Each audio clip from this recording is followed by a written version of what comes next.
talked about the fact that we don't want to start with paper pencil, but of course, obviously, they do need to transition to paper pencil.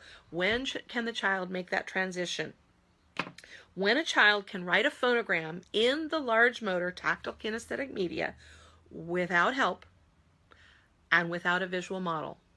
If I say to my 4-year-old, I say, write an a, ah, and they go, ah, a, ah, boom. No help, just, boop, they got it. That means that those motor patterns, that muscle memory is established. And now what I can do is I can start moving to the fine motor process. Now we're going to do that same thing now with fine motor movements. And now we have to do it on a line where we have the whole spatial orientation. Now it has to be between the dotted midline and the baseline. We don't want to go up into the top part of the letter, or sorry, the top part of the line. Up until now, you know, it's been kind of free form. A lot of times what I'll do for my students, here, let me start. I do draw a baseline and I draw the dotted line and I work on it with them, being able to do it. But notice this is large. This is large. Now I'm moving to fine motor and they have to do it with fine motor. And so once the child can successfully do it in the large motor, then I will move to the fine motor. In the process of teaching the fine motor, I need to make sure that my child has the proper pencil grip, and we want to establish that from the beginning. And I was one of those moms because I finally got this and how important it was. I did not understand this with my first one. And so he developed an improper pencil grip that to this day he has. And it is, I mean, the only way that's going to change is if he decides to change it. And I will tell you, a pencil grip is one of the most difficult habits to break because it just, this is how I do it. This is what it feels right and natural, even though I'm going like this, or, I mean, there's just amazing ways that people hold pencils incorrectly. But what I'm demonstrating here, this is a pencil grip. This is called the Stetro pencil grip, and I do sell these on my website, and any pencil grip can be held incorrectly. Obviously, I can hold this one wrong, but this one, of all the pencil grips that I have tried, this one, when the child is, you know, doing it correctly, this one helps hold the fingers, the hand in the proper position the best. And so that is why that's the one I carry. This pencil grip can be used for both left and right-handed students. So there's a little arrow on here, and when I'm using it for a right-handed student, the arrow is pointing to the pencil tip. If I am doing it with a left-handed student, I just turn it around so the arrow is pointing to the student and hold it that way. And so this pencil grip can be used for either right or left-handed students. And so when they're ready to start writing with paper pencil, then I want to make sure they have the proper pencil grip. I'm really, that is something I am now non-negotiable. You will listen to instruction and you will hold your pencil correctly, because it is so much better to establish good habits from the very beginning rather than having to correct. It is so much better in parenting and in everything. Establish the correct patterns from the beginning, and then you don't have to correct. Okay, so in the fine motor context with paper pencil, I am still going to, let's start again, pencil on the baseline up and over to 2 on the clock. I'm gonna go through those stages of verbalization again, but now we're doing it in the fine motor context. Okay, and this is something important to learn. So I do large motor first, and then I transition to fine motor. I do not have to teach the entire alphabet, A through Z, in large motor before I can start fine motor.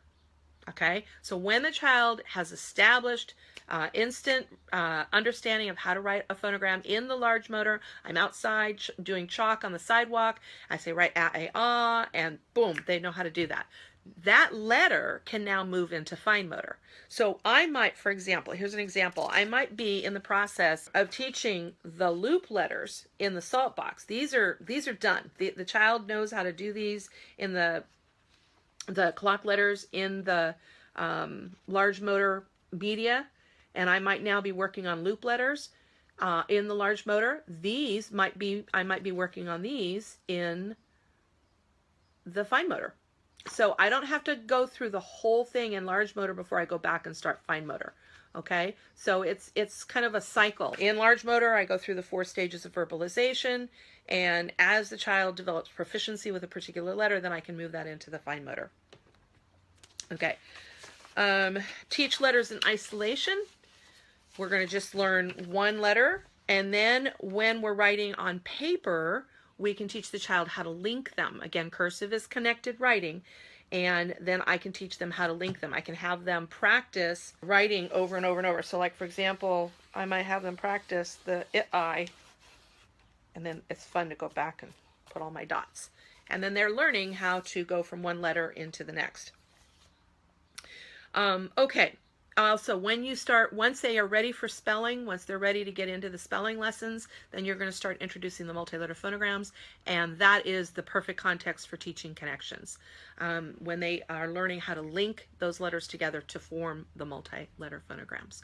All right, some other things that I did with my little ones that were really, really helpful. There is, and I believe it's still out there. I mean, this was a big thing. This was a big thing when my kids were little, and it was called Ready Writer. Okay, this is the first worksheet. What you can still get these. It is produced by the Providence Project. I have a link to it, I believe, on my website. Okay. What this is, you can buy a workbook, and each of the worksheets is a different color, and you'll have 10 pages of that particular worksheet. So the child can do it over and over and over. I got, because I knew I was going to use this with all three of my kids, I got the master pack. And so I didn't get the workbook that was a spiral bound with the multiple colored papers. I got the masters, and then I made copies as I needed them for my kids. And so it came with this little booklet, and it gave me the instructions, and there were, you know, little stories that went behind each of the different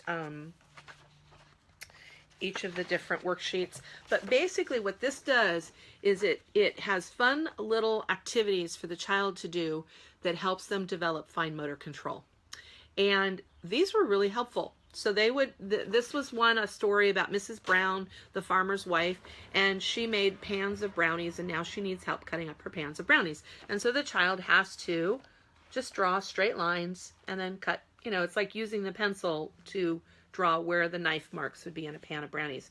And it has little paths that the student will then use the pencil and learn how to stay within the line. So these were fun little worksheets that I could give the child, walk away, and they would have fun doing it. The master pack that I got came with these plastic sheets, so I could put the master or a copy. I would never have given the masters to the children. I could put the copy in this little plastic sheet, and then the child could use a marker and write on here as opposed to directly on the paper, and then you're not using up all that paper. And obviously, if you're going to do that one was a little tricky getting that into, but that's where things like the quick response sleeves are really fun.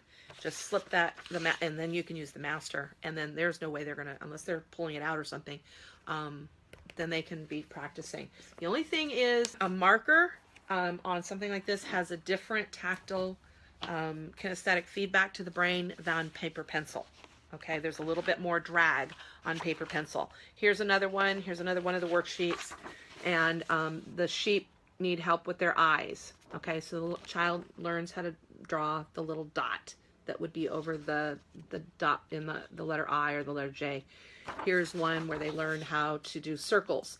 And so, you know, these were just fun little worksheets. They are building, I will say that they are building toward manuscript writing. So whenever the worksheet was contrary to what I was doing with cursive, then I wouldn't use that worksheet. But that was a great resource. Again, that was called Ready Writer. And by the way, the master pack also came with calculator. So I loved that because they were worksheets that my child was able to use for practicing math facts. I'll show you one of those real quick. And they would be timed, and they had to pass one level before they could move on. They had a 2-minute time, and they had to pass this before they could move on to the next worksheet. It was kind of a contest for them to get really fast at their math facts. So that was the Ready Writer, and Calculator were all part of that Providence Project master pack is what I got. And again, you can get workbooks and just go through those. And I didn't find this until I was working with my second child. I wish I had had this for my first. But I got a series of workbooks from Sunlight Curriculum, sunlight.com. Okay, you can buy these there. I don't know where else you can get them. If you go online and do a search, they might be somewhere else. It's a series of 4 workbooks. Now, I will tell you, I am not a big fan of workbooks for little children. There's a lot of really bad skills that are reinforced. I don't even want to say bad skills. Bad habits that are established when you hand a little child a worksheet. They're fun, and that's what was done to us, and so that's what feels familiar, and so we think that that's good, you know, that's teaching, and we'll go to Walmart and buy a little workbook for $5, and we think, oh, great, now I've got my math curriculum for the year. And it's like, who knows how that workbook was put together and whether it has a good philosophy for the method of teaching math. Who knows if that is a valuable tool. And a lot of times when we see workbooks, we think, hand it to the child and walk away. Well, I actually recommend this set of workbooks. These are, it's called Developing the Early Learner, and it's working on perceptual growth. All 4 of them are working on perceptual skills. That's by Simone Bibeau. Okay, and there's 4 areas that each of the workbooks work on: motor skills, visual, auditory, and comprehension skills. And so, for example, with motor skills, this is book 1. Left to right tracking, eye-hand coordination, patterns, being able to recognize patterns. For visual perception, there's similarities, memory, figure ground. Here's an example of figure ground. So you've got a picture, and the child has to be able to find the pictures in the overall picture. Okay, now some of these, once I gave the instructions verbally to my child, I could leave the child and off he or she would go. Okay, some of them I had to be directly working with the child. I had to give instructions and have the child follow my instructions. I loved these, and we would just do, you know, 2-3 pages a day, and we would work through the set. And this was working on some wonderful pre-reading, pre-writing skills. They were fantastic. Like I said, I wish I had had those when I was teaching my older child, when he was that age. I found them when I was working with my second child, and so I was able to go through them with him, and I did them with my daughter. So again, this is called Developing the Early Learner. They are not cheap. They are a little bit pricey, but boy, were they good. And the author is Simone Bibeau. Okay, so I am not a proponent of worksheets or workbooks. Worksheets are different. I wrote 2 books of worksheets. But again, those are not just hand it to the child and walk away. I'll talk about those another time. But these are developing very crucial, wonderful. This is something you could use very, very easily with a late 3-year-old, early 4-year-old that wants some school time. Excellent, excellent.